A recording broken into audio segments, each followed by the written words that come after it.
If you're a frequent viewer here on the Spector Creative channel on the wonderful medium of YouTube, you know that I'm a big action figure collector. I also had the fortune of working in the toy industry, and if anything, that's only made me want to collect more toys. Action figures tend to be my category of interest, although I won't say no to a good Nerf gun or chess set. And one of the things I do love about action figures is being able to put them together in ways that you wouldn't really see in any kind of other medium, like movies or comic books. You can cross over anything in your own home. Now, the line that I collect the largest, or at least have the physically most number of units are the toys I have the most of are Star Wars. Star Wars 3 and 3/4. I've been collecting all of the modern figures since Power of the Force 2. In fact, I do a whole playlist going figure by figure on this very channel. You should definitely check that out if you're a Star Wars action figure fan. Now, because there have been so many figures released, literally thousands over the last 30, 40 years, well, one, I focus mainly on original trilogy, although I can't say no to a good Mandalorian or, a weird-looking separatist alien from Episode 2, but otherwise, I'm definitely an all-in on the classic trilogy. But because there's been so many remakes, so many reissues, well, I don't have display space for all of them. I hope one day I will. Right now I have select figures sort of scattered around my office in different places, but the idea is that one day I'll have huge giant toy room and I can put every single figure out, maybe even in the exact release order they came out in. I haven't really decided how I'm going to display them one day. Currently they're just sort of whatever makes me smile at the moment. And, figures that just sort of, I don't know, speak to me or I think are particularly cool or I can arrange in a funny way.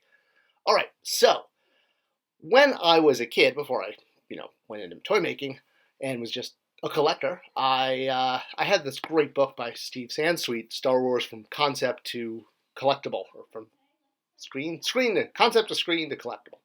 Inside the middle, in the I guess the right in the spread, if you will, where the staples are, was this fantastic shot of the 91 U.S. released figures. 92 would be Yak Face, and then there were three droid variants, two different R2s and one C-3PO. That's how they get to the 96 carded figures.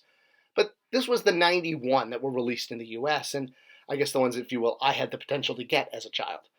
I thought I had so many. And when I became an adult, I realized, I only had like 20 or 30 of these 90 plus. And I've been going figure by figure and marking them off as they get done.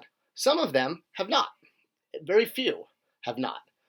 The first couple that I still have marked down waiting for modern updates is the Death Star Trooper, or in the vintage line, Death Squad Commander.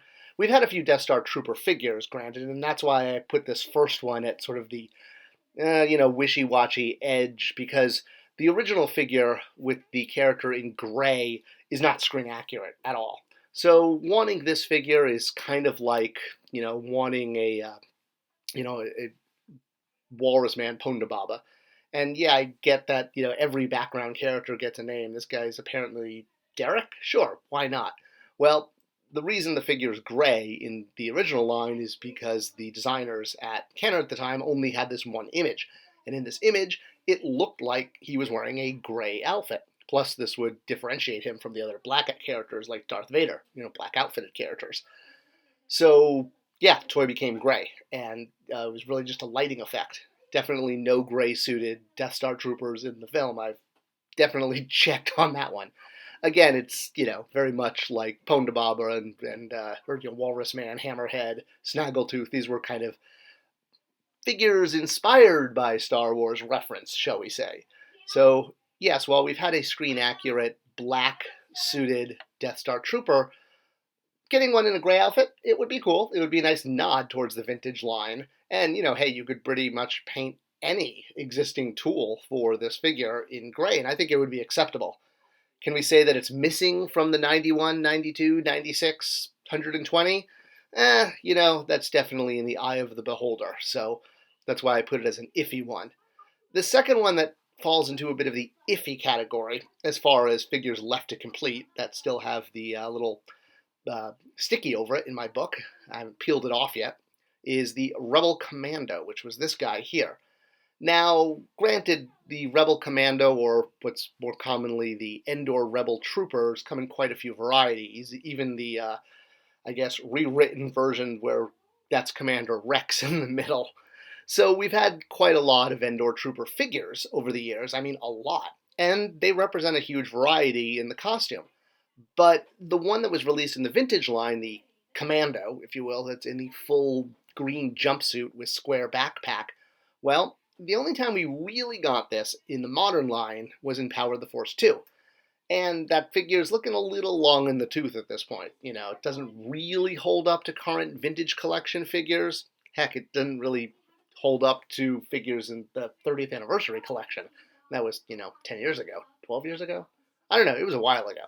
It'd be great to get a vintage carded one. I know we've had these vintage carded figures, but this is not the Trooper from the original line. All right, that's enough of the wishy-washy part of this. Let's jump into the exciting part and what's going on. So, of the remaining few handful of figures that have not been remade since the vintage line, at this point we're basically looking at either fully tooled figures or, well, actually, yeah, fully tooled figures. Because this guy here, Slimaloo, the Imperial Dignitary of the vintage line that came out at the very end, and of course all the figures that came out in that last year tend to be the ones that are hardest to find, since anytime a toy line is sort of sunsetting, you see less product on the shelves.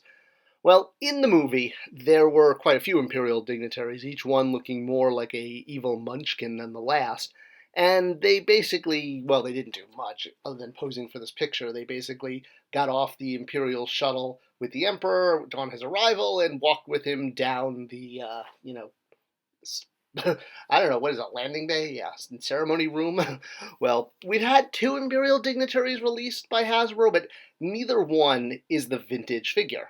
The vintage figure, granted, was just called Imperial Dignitary, but as the previous two were named on card and have distinct outfits, faces, robes, etc., even though they shared basic bodies, well, it was sort of, again, like the whole, Pondabob or Walrus Man thing, calling this guy Imperial Dignitary in the vintage line, because, nobody got real names back then.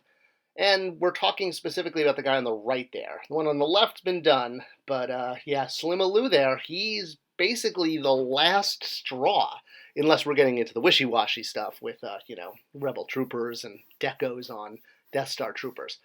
All right, outside of those one wishy-washies and that one fully tooled figure, the goal has always been to complete the 92, and that's why I'm so excited, because that's why I got into this, was the idea that having a modern take on all of the vintage figures and being able to have a complete set of them in the modern line.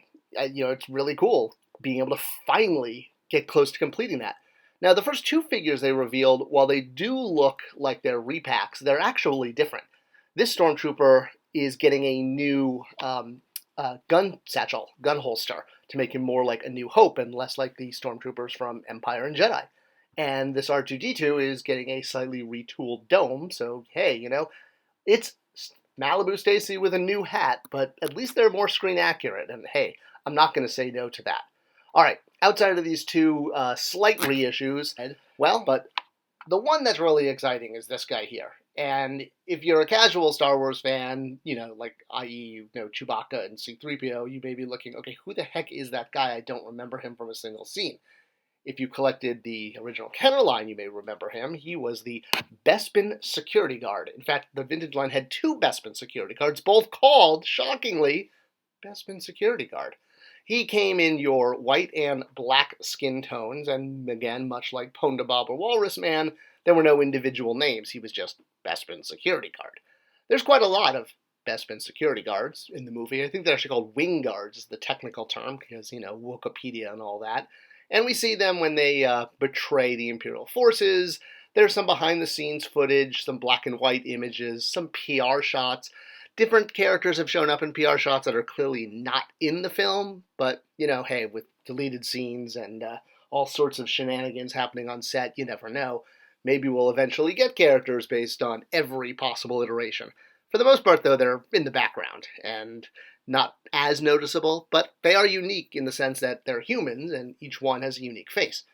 And the fact that the vintage line had two of them in the way you could army build, and was the only other black character in the line outside of Lando, so, great for ethnic diversity. I suppose it's one of the reasons why both of these figures get collected so much, and there's so many fan sort of recognized variants of both the black and white vintage Cloud City guards. So you could really have a whole army if you wanted to collect every possible variant. I mean, the white guy's mustache comes in both handlebar and straight across. There's different ways that the red on the bottom of the sleeve is done, the different ways the filigree is painted. So, hey, lots of variants. What's a vintage line without factory errors or changes that aren't intentional by the designers? All right. Now, the thing about the vintage Cloud City Wingguard is it didn't match the guy on the photo. It looks like this guy who comes in behind the Stormtrooper during the whole betrayal scene when they're releasing Chewbacca. Now, if you look at the vintage toy, the figure in the package does not match the photo. The photo is a dude with a beard. So we've had a few different Wingguards, security guards, Cloud City blue dude, with different ethnicities. We've had Asian, we've had black. Well, this was actually a white guy painted black. You can tell based on the sculpt. He definitely does not have black facial features. And while we've had swings and misses and kind of hits, we really haven't had a great Bespin Guard figure, let alone ones representing the vintage figures. And we've even had figures of deleted scene alien characters that, still, humanoid, but not actually human, I guess. The only time I've ever seen an image of that one was from the Star Wars Chronicles book. Anyway, the point being is now, finally, here, 2022, we're not only getting definitive Bespin Guards, but we're getting exactly the two from the vintage line. Not just the ones that were maybe in the photo on the packaging, but based on the actual toy. So, the toy that, and the character that was closest to the toy, if you will, in the movie. So, again, while the Bespin Guard in the vintage line had a beard on the package, this modern figure has the handlebar mustache, the correct guard, the guard that he was actually based on. That happened a lot in the vintage line. The Imperial Commander toy has a picture of General Veers on it. So, this is the guy. These two here are the ones that are in the vintage line. You can see the handlebar mustache. And it's really cool that we're finally getting this figure, because this gets us basically one figure away now from completing the vintage line. We just need that Imperial Dignitary. Yeah, we can be wishy-washy on that repaint. I also thought it was really awesome that Hasbro revealed this by partnering with fan sites. So just definitely check these sites out, like Jedi News. I got to reveal Isdom Adian. Yeah, that's his name. All right, yeah, see, everyone has names. Go check Wikipedia. I'm really excited because these are figures that have been a long time coming, and it's great to know Hasbro is focusing on finishing those 92, 96, 120? I don't know. I tried doing a few count videos. It makes my head hurt. But yeah, I'm really looking forward to removing those final 4 purple tabs that have been covering these figures on this page for 25 years now. Started off with every single figure being covered, and I've enjoyed pulling them off as we've gone. So, all right, Slimaloo, make it happen, Hasbro. Thanks for watching. I hope you enjoyed this look at some new reveals and how they fit into the both vintage line and heritage of toy collecting, or Star Wars toy collecting. Let me know what your thoughts are on these reveals in the comments below, and I'll comment on back. I always check them out. Thanks so much, and I'll see you next time.